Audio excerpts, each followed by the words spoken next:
Bismillahirrahmanirrahim. Assalamualaikum warahmatullahi wabarakatuh. Alhamdulillahi rabbil alamin.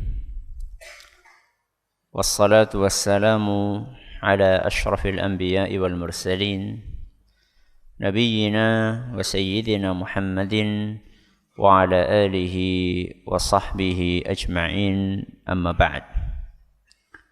Kita panjatkan puja dan puji syukur kehadirat Allah Subhanahu wa taala.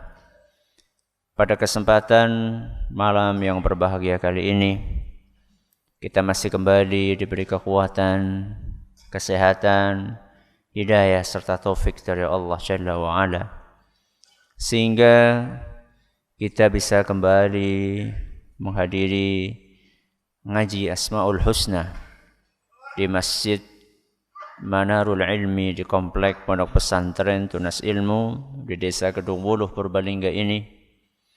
Kita berharap semoga Allah Subhanahu wa taala berkenan untuk melimpahkan kepada kita semuanya ilmu yang bermanfaat, sehingga bisa kita amalkan sebagai bekal untuk menghadap kepada Allah Jalla wa Ala. Amin. Salawat dan salam semoga senantiasa tercurahkan kepada junjungan kita Nabi Agung Muhammad sallallahu alaihi wasallam, pada keluarganya, sahabatnya, dan umatnya yang setia mengikuti tuntunannya hingga di akhir nanti.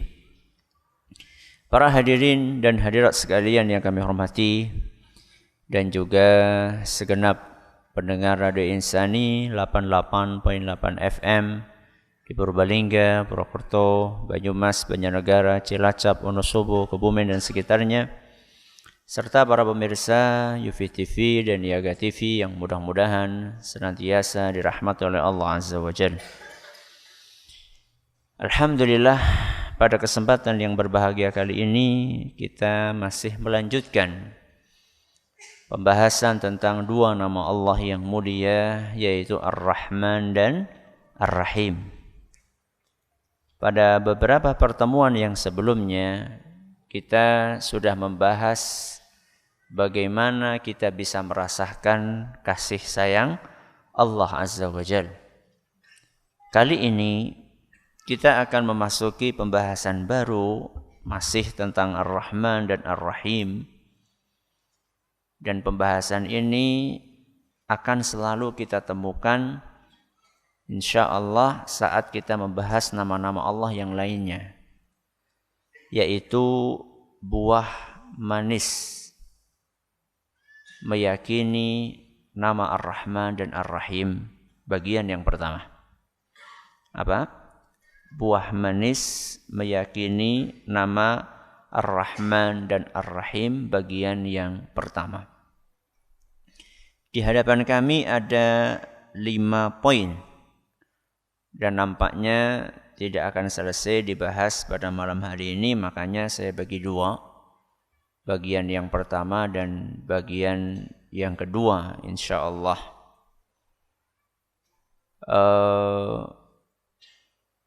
Kita akan baca, silahkan dibuka halaman 21. Min atharil imani bihadainil ismainil karimain. Iqra. بسم الله الرحمن الرحيم.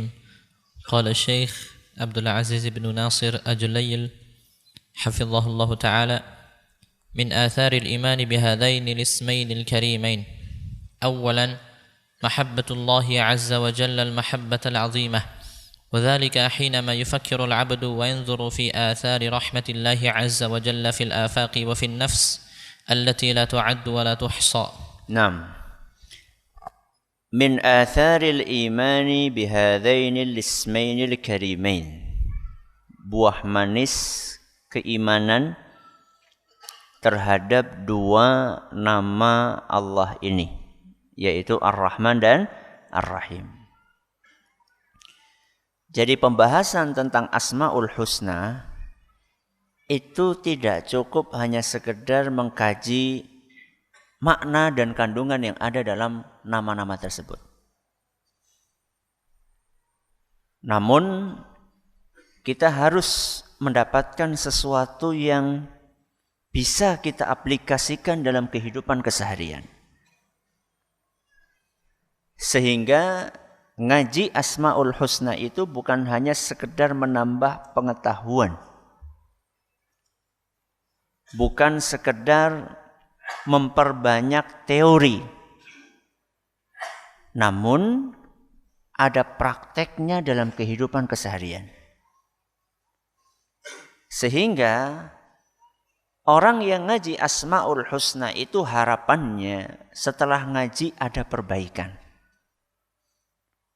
Ada perbaikan dalam perilaku, ada perbaikan dalam tutur kata, ada perbaikan dalam akidah, ada perbaikan dalam cara dia berinteraksi dengan suaminya seandainya dia seorang istri, cara berinteraksi dengan istri seandainya dia seorang suami, cara berinteraksi kepada anak-anaknya seandainya dia adalah orang tua, cara berinteraksi kepada orang tua seandainya dia adalah anak.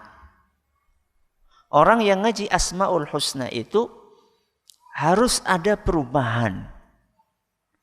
Dan perubahan disinilah perubahan menuju sesuatu yang lebih baik. Sehingga enggak cukup kita hanya sekedar menghafal, memahami, tidak cukup. Setelah kita memahami, maka PR berikutnya adalah mengaplikasikan. Inilah yang selalu ada insya Allah dalam kajian kita tentang Asmaul Husna. Setelah kita tahu Ar-Rahman artinya seperti ini, Ar-Rahim artinya seperti ini, terus apa aplikasinya? Apa yang mesti kita rubah dalam diri kita? Apa yang mesti kita perbaiki dalam diri kita? Apa yang harus kita tingkatkan dalam diri kita? Inilah 5 poin yang akan kita pelajari dengan izin Allah Subhanahu wa taala. Poin yang pertama adalah memaksimalkan cinta kepada Allah. Apa yang pertama? Memaksimalkan cinta kepada Allah.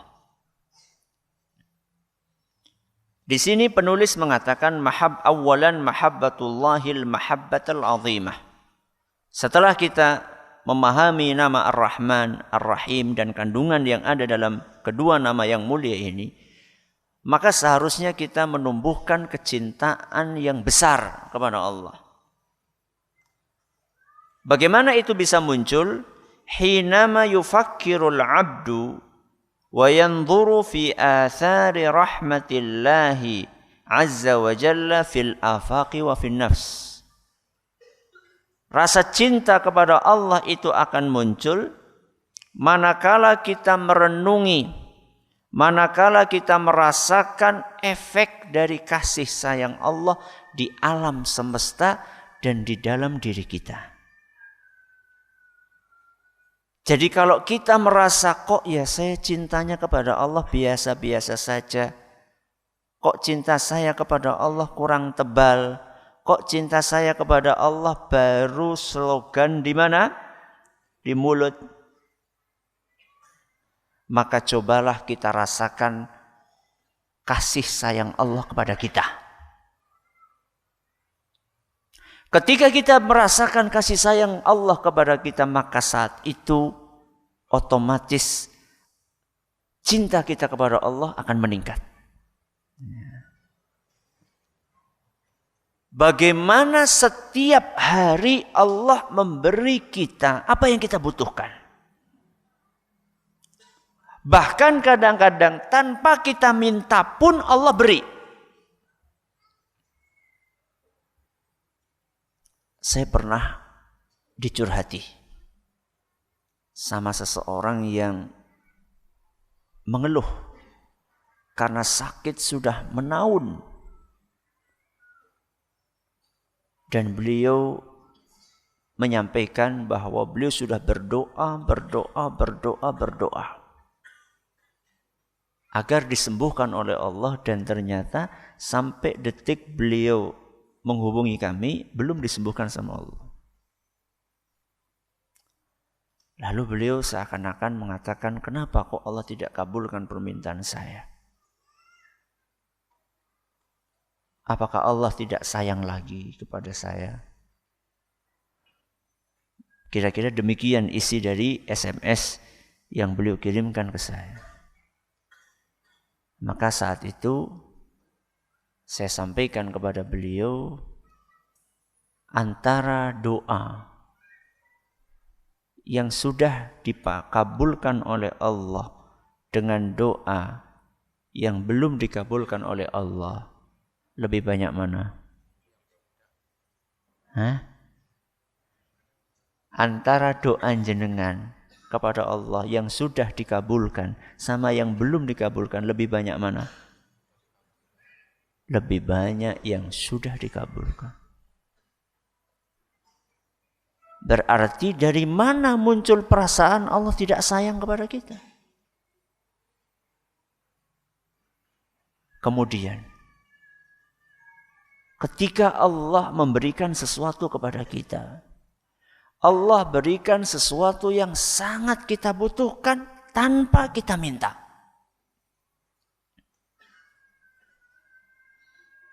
Contoh sakitnya misalnya di tangan. Tangannya apa? Sakit. Ketika kita minta supaya tangan ini disembuhkan, ternyata belum disembuhkan sama Allah. Bukankah Allah beri kita mata yang bisa melihat? Bukankah Allah berikan kepada kita telinga yang bisa mendengar? Bukankah Allah memberikan hidung yang bisa bernafas? Bukankah Allah memberikan kepada kita jantung yang bisa berdetak? Bukankah Allah memberikan di dalam tubuh kita sekian banyak aliran darah yang bisa tetap mengalir setiap harinya? Adakah di antara kita yang tadi pagi meminta kepada Allah seluruh nikmat-nikmat tadi? Angkat tangan. Satu saja coba, satu saja. Siapa di antara jenengan yang tadi pagi minta, ya Allah izinkan mata saya bisa melihat hari ini? Angkat tangan.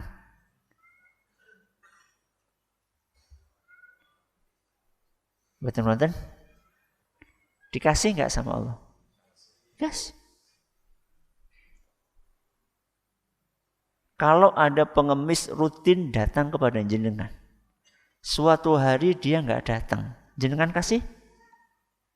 Jenengan kirimkan, tolong loh kirim makan makanya saben dina tekan ini dina iki ora teka, muk ana halangan.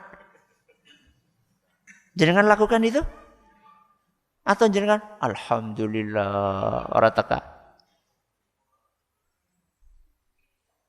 Seandainya Allah menyikapi kita seperti sikap kita kepada pengemis tadi, yang tidak datang minta kepada kita lalu kita tidak kasih, apakah hari ini kita bisa melihat? Apakah hari ini kita bisa mendengar? Apakah hari ini kita bisa bernafas? Jawabannya tidak. Maka ketika kita merenungi kasih sayang Allah kepada kita di dalam tubuh kita, dengan demikian kita akan terdongkrak kasih sayang kita, cinta kita kepada Allah Subhanahu wa ta'ala. Kita akan memaksimalkan cinta kita kepada Allah Subhanahu wa ta'ala. Itu baru kita melihat kasih sayang Allah di dalam tubuh kita. Bagaimana seandainya kita mau melihat di alam semesta ini?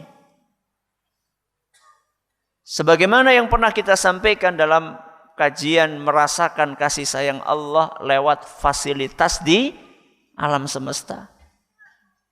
Coba kita lihat sekeliling kita. Apapun yang kita butuhkan, Allah sediakan di alam semesta ini. Orang Indonesia biasanya makannya apa?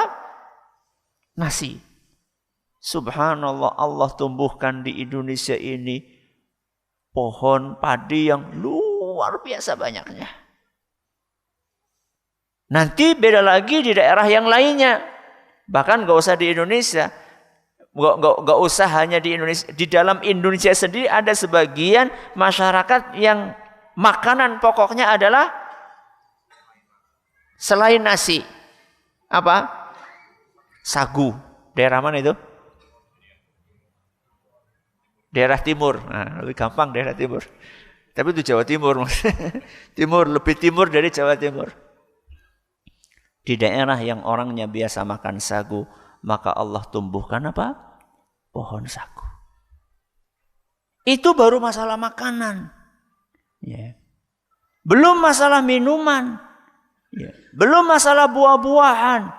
Di mana Allah bikin buah-buahan tersebut berganti-ganti musimnya. Dan kata sebagian ahli kesehatan, buah yang paling sehat itu buah yang dimakan pada musimnya. Ya. Kalau sekarang nggak kenal musim, nggih. Apel sepanjang tahun wonten, nggih. Tapi kalau sepanjang tahun makan apel, sehat atau tidak? Kayaknya enggak, karena apelnya sudah ada pengawetnya, sudah ada lilinnya. Jadi panjenengan itu perlu meragukan ada apel sudah diimpor beberapa bulan yang lalu sampai di depan jenengan masih seger. Jenengan itu perlu ragu-ragu. Ya kok bisa pirang bulan seger? Ada apa? Ada apa kira-kira? Lah gue. Tapi coba kalau kita makan buah-buahan yang muncul di musim itu. Sekarang musimnya apa?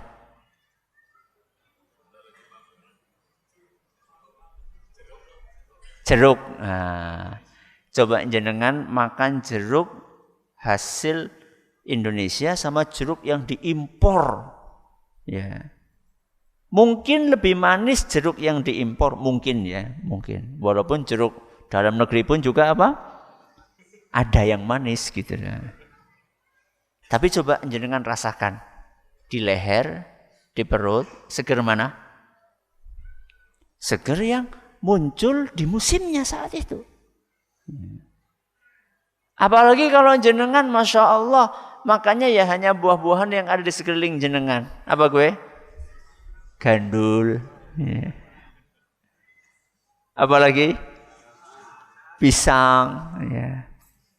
Itu kan buah yang murah, meriah, tapi menyehatkan. Ya. Begitu Allah sediakan fasilitas buat kita. Ada makanan, ada minuman, ada udara yang kita hirup setiap hari.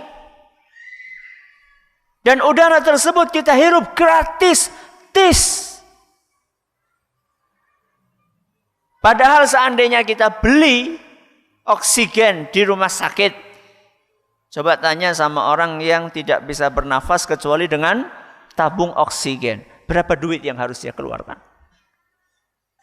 Ratusan ribu. Itu pun tidak senyaman kalau misalnya kita menghirup oksigen yang Allah sediakan. Oksigen yang disediakan oleh dokter, cara menghirupnya harus pakai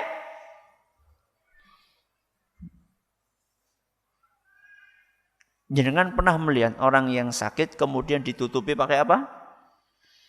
Apa itu namanya ya? Kayak masker tapi terbuat dari plastik gitu. Atau yang pakai selang di sini. Jenengan memperhatikan nyaman atau tidak kelihatannya? Tidak nyaman. Harus diselotip di sini. Geser sedikit apa? Lepas. Kalau lepas salah bolongan ora kepenak. Ya. Anginnya ke sini enggak enak. Mau kemana-mana susah. Ya. Harus bawa ini kemana-mana. Coba sekarang jenengan. Kita semuanya bernafas tanpa harus pakai alat. Inilah fasilitas yang Allah berikan kepada kita. Dan itulah salah satu dari sedikit percikan kasih sayang Allah yang ada dalam namanya Ar-Rahman dan Ar-Rahim.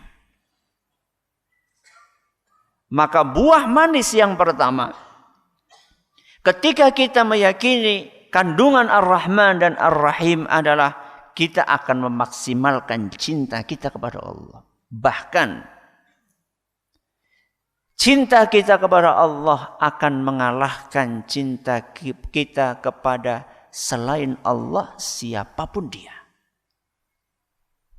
Cinta kita kepada Allah akan mengalahkan cinta kita kepada selain Allah siapapun dia, walaupun dia orang tua kita sekalipun.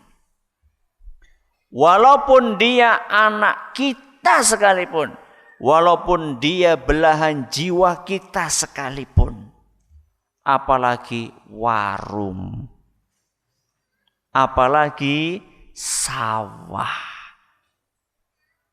Perhatikan firman Allah Subhanahu wa taala dalam Al-Qur'an surat At-Taubah ayat 24. Surat apa? At-Taubah ayat 24.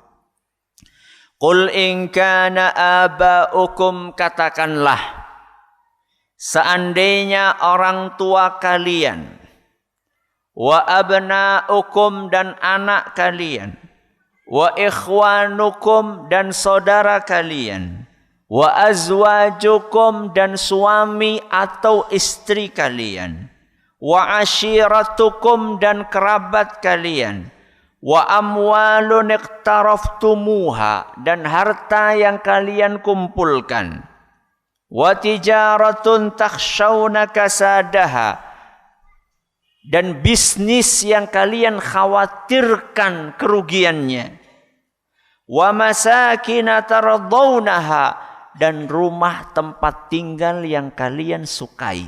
Berapa ini? Berapa ini? 8.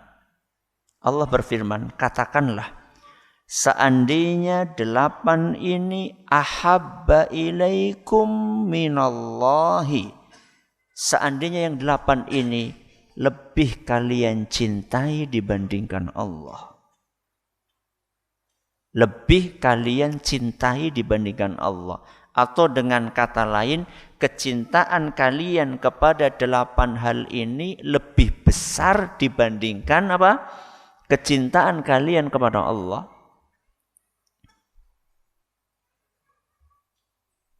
Apakah panjenengan memahami dari ayat ini bahwa kita itu enggak boleh cinta sama orang tua?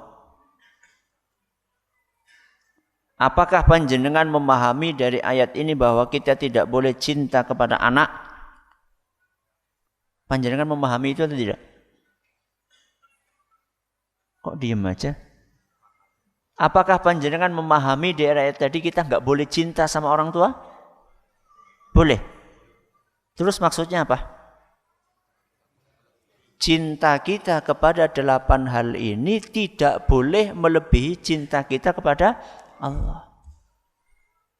Seandainya cinta kalian terhadap 8 hal ini melebihi kecintaan kalian kepada Allah, wa rasulihi dan rasulnya, wa jihadin fi sabilihi dan jihad di jalannya, fatarabbasu hatta ya'tiyallahu bi amrih, maka tunggu keputusan dari Allah. Ini ancaman atau bukan? Ancaman dari Allah. Ya. Insya Allah Ustaz, cinta saya kepada istri, insya Allah Ustaz tidak kalah dengan cinta. Kok tidak kalah? Tidak akan mengalahkan cinta saya kepada Allah. Cinta saya kepada Allah lebih besar dibandingkan cinta saya kepada istri saya. Baik, mari kita tes. Mari kita tes. Panjenengan punya duit 2.800.000? Insya Allah ada Ustaz, tabungan Ustaz. Bisa. Punya tabungan. Apa enggak tertarik kurban? Ya, tertarik Ustaz. Tertarik. Ya. Tapi istri saya sudah lama minta kulkasnya diupdate Ustaz. Nanti kalau kulkasnya enggak diupdate, istri saya ngambek Ustaz. Gimana Ustaz ya? Ya tahun depan aja deh kurbannya. Nah, Sekarang akan terbukti. Apakah kecintaanmu kepada Allah dibandingkan kecintaanmu kepada istrimu lebih besar yang mana? Di sini akan ada ujian. Dan di situ akan ada pembuktian. Jadi kalau kita pengen tahu cinta kita kepada 8 hal ini lebih besar atau cinta kita kepada Allah lebih besar, lihat ketika ada 2 kepentingan yang bertabrakan. Wah, insya Allah kalau sawah saya cinta biasa-biasa aja, Ustaz. Ya, enggak gitu-gitu amat, Ustaz. Ya tetap lebih besar cinta saya kepada Allah. Mari kita buktikan. Ketika muadzin mengucapkan hayya 'alas shalah, itu kan panggilan dari Allah. Apa artinya? Ayo pada salat. Priwe, sawai ditinggal apa dinteni bae? Ya untung no manuk Ustaz. Berarti kalau kita tidak tinggalkan sawah saat ada panggilan azan, berarti kecintaan kita kepada sawah masih lebih besar dibandingkan kecintaan kita kepada Allah. Ingatnya orang gampang ya Ustaz ya. Memang butuh pengorbanan. Tetapi ketika kita memperbesar kecintaan kita kepada Allah melebihi kecintaan kita kepada selain Allah apapun itu, maka Allah akan limpahkan rahmatnya. Allah akan berikan karunia-Nya melimpah ruah kepada kita. Sehingga enggak mungkin orang yang cinta kepada Allah itu mati kelaparan. Itu enggak mungkin. Mati terlantar itu enggak mungkin. Kalau mati iya. Kita semuanya bakalan apa? Mati. Tapi mati terlantar itu enggak mungkin. Ya. Karena Allah subhanahu wa ta'ala akan mencintai hamba-hamba yang mencintainya. Sudah. Ini yang pertama. Apa tadi buah manisnya?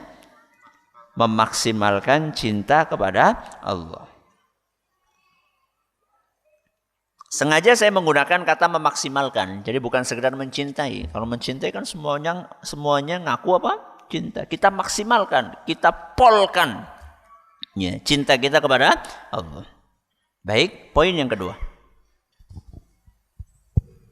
Thaniyan, ubudiyatur raja'i wa ta'alluqi bi rahmatillahi ta'ala wa 'adamul ya'si minha fa inna Allah 'azza wa jalla qad wasi'at rahmatuhu kulla shay'in wa huwa alladhi yaghfiru adh-dhunuba jami'a. كما أن الرجاء والنظر إلى رحمة الله الواسعة وآثارها يثمر الأمل في النفوس المكروبة وحسن كما أن الرجاء والنظر إلى رحمة الله الواسعة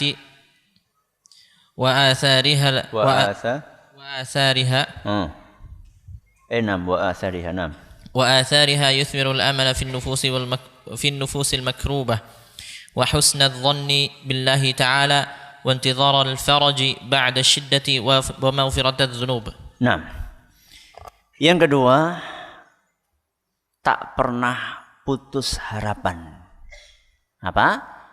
Tak pernah putus harapan dari rahmat Allah. Apa yang kedua? Tak pernah putus harapan dari rahmat Allah. Adakah orang yang putus asa dari kasih sayang Allah? Ada atau tidak? Ada. Contohnya orang yang sudah terlampau banyak melakukan dosa dan maksiat. Ya. Ada sebagian orang, saya ini sudah terlampau lama, terlampau banyak dosa yang saya kerjakan. Apa ya mungkin Allah subhanahu wa ta'ala mengampuni dosa saya? Akhirnya dia putus asa. Ya wis dah, kadung lah. Ya. Sisan baik. Ya. Nun sewu. Adakah orang yang bercita-cita untuk menjadi pelacur? Ada atau tidak? Tidak ada. Ya. Walaupun ibunya pelacur. Tapi coba perhatikan, kenapa banyak orang yang memilih profesi menjadi pelacur? Ternyata tidak sedikit di antara para pelacur tersebut, dia pernah punya masa lalu yang tidak baik. Dia pernah berzina,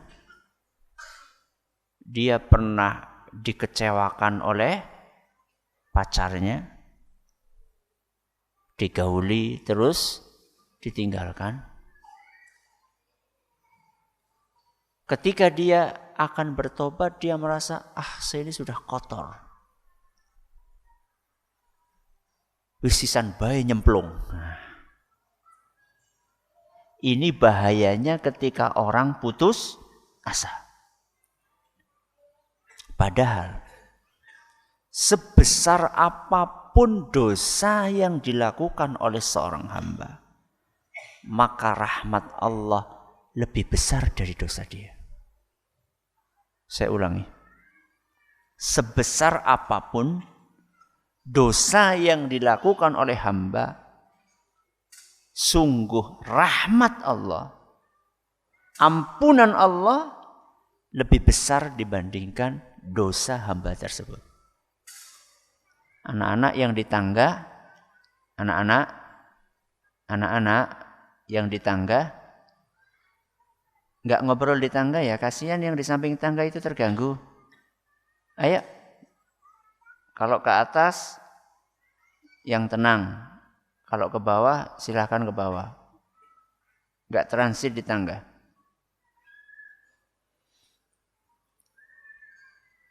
Apa buktinya?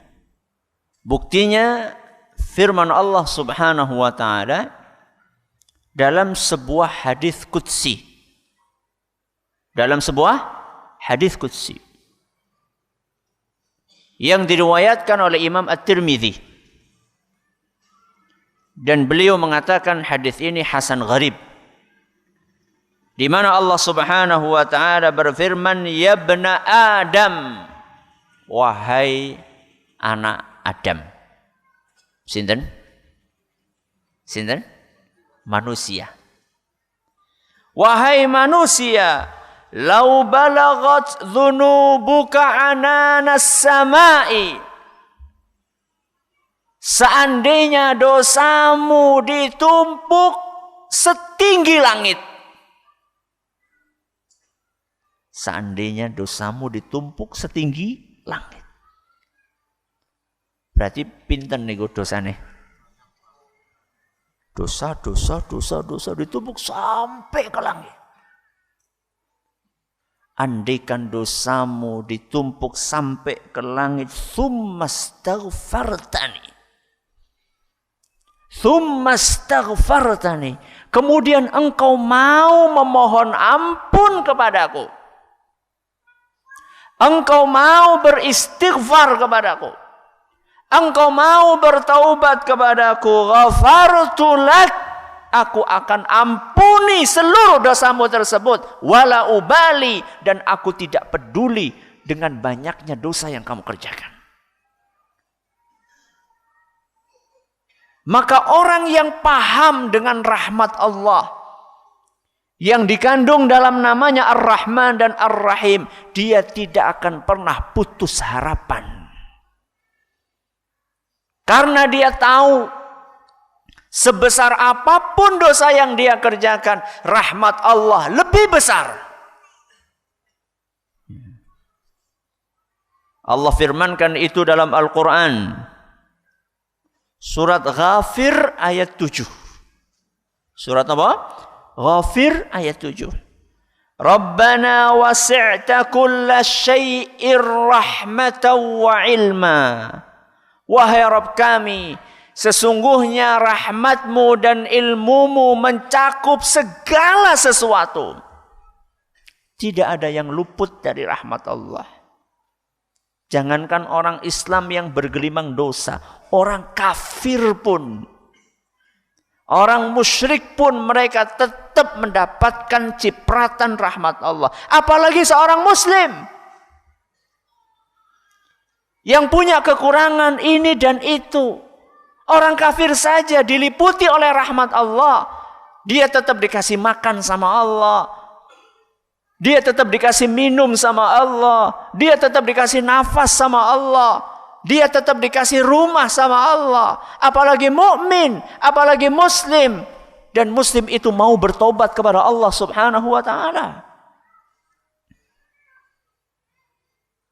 Maka buah yang kedua, ketika orang beriman dengan nama Allah Ar-Rahman dan Ar-Rahim, dia tidak pernah putus harapan dengan rahmat Allah. Sebesar apapun dosa yang dia kerjakan, dia tetap punya optimisme sehingga dia terus beristighfar, bertaubat, memohon ampun kepada Allah. Sampai kapan? Sampai dia menghadap kepada Allah Azza wa Jalla.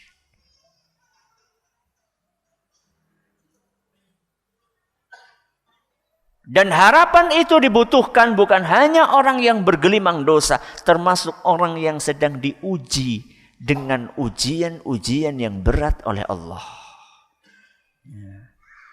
Ada yang diuji kesehatannya, ada yang diuji anaknya yang sulit diatur, ada yang diuji orang tuanya yang sampai detik ini belum mau sholat.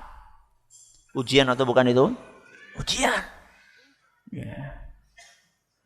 Ada yang diuji oleh Allah, fitnah. Ya. Dari orang-orang yang terdekat dengan dia, dari rekan dia di kantor, dari tetangga dia. Orang yang beriman dengan nama Ar-Rahman dan Ar-Rahim, seberat apapun ujian yang Allah berikan, dia tidak akan pernah putus harapan. Kenapa? Karena dia yakin, fa inna ma'al usri yusra. Apa artinya? Sesungguhnya setelah kesulitan akan ada kemudahan. Tidak mungkin sulit terus, itu gak mungkin. Susah terus gak mungkin. Nangis terus gak mungkin. Sakit terus gak mungkin. Panjenengan yang punya keluhan kolesterol, yang punya keluhan asam urat, yang punya keluhan diabetes, gula, itu di usia keberapa jenengan menderita itu? 50-an toh. Mulai harus ngurangi ini, ngurangi jeroan, ngurangi gula, ngurangi apa maning? Melinjo. Ngurangi ini. Usia berapa? 50 toh. Berarti jenengan sudah menikmati gula itu berapa tahun? Coba wedang kopi jenengan setiap pagi dan sore itu, kalau gulanya itu di kilo, kira-kira sudah berapa kilo? Berarti kan gak sebanding antara sakit yang Allah berikan kepada kita dengan kesehatan yang kita nikmati. Mungkin ada di antara kita punya keluhan, mungkin ya ada keluhan di ginjalnya. Apakah karena satu keluhan di ginjal, kemudian kita melupakan lever kita yang sehat? Melupakan jantung kita yang sehat? Melupakan paru-paru kita yang sehat? Melupakan usus kita yang sehat? Melupakan mata kita yang masih bisa melihat dengan jelas? Melupakan telinga kita yang bisa mendengar dengan tajam? Apakah kita lupakan itu semua? Ya. Fa inna ma'al usri yusra. Yakinlah bahwa setelah kesulitan pasti ada kemudahan. Maksudnya Ustaz, berlara mari, ya orang mesti. Gak mesti. Ya, setelah kesulitan ada kemudahan. Setelah sakit sembuh. Ya gak mesti dalam bentuk itu. Ada yang memang bentuknya itu, setelah sakit terus apa? Sembuh. Ada yang bentuknya setelah sakit tambah parah sakitnya. Tapi sabar. Tapi apa? Sabar, ridho, ikhlas. Dan itu akan meringankan apa? Akan meringankan sakit. Jadi perhatikan, orang yang sakit kemudian ikhlas, ridho, nerima, dibandingkan orang sakit sing kerjane ngerusulap ae, matine di sisi ndi. Ya wallahu alam, enggak tahu. Tapi lebih tersiksa yang mana? Yang kerjaannya setiap hari ngeluh. Isroli apa-apa. Ya. Dosanya juga tidak berkurang. Ya. Apalagi dapat pahala. Yo enggak, wong kerjaannya cuma ngeluh protes sama Allah. Fa inna ma'al usri yusra. Walaupun mungkin setelah sakit ini tidak sembuh, tambah parah, tapi dia yakin bahwa ini adalah tetap ada rahmat Allah di situ, maka dia akan terasa ringan, dia sabar. Atau setelah sakit itu dia mati. Ya, setelah sakit itu dia mati. Selesai? Rampung? Jurung. Itu baru mulai perjalanan baru. Ya, perjalanan ke alam yang lebih lama lagi, alam akhirat. Akan tetapi kalau dia sabar, dia taubat, mudah-mudahan dia husnul khatimah. Seandainya dia husnul khatimah, maka tentu perjalanan berikutnya akan lebih mudah dengan izin Allah Subhanahu wa ta'ala. Ini kita baru bahas berapa poin? 2 poin. Insyaallah pada pertemuan berikutnya kita bahas poin-poin berikutnya. Mudah-mudahan bermanfaat buat kita semuanya. Terima kasih atas perhatiannya. Mohon maaf atas segala kekurangannya. Kita tutup dengan membaca Subhanakallahumma bihamdika asyhadu an la ilaha illa anta astaghfiruka wa atubu ilaik. Assalamualaikum warahmatullahi wabarakatuh.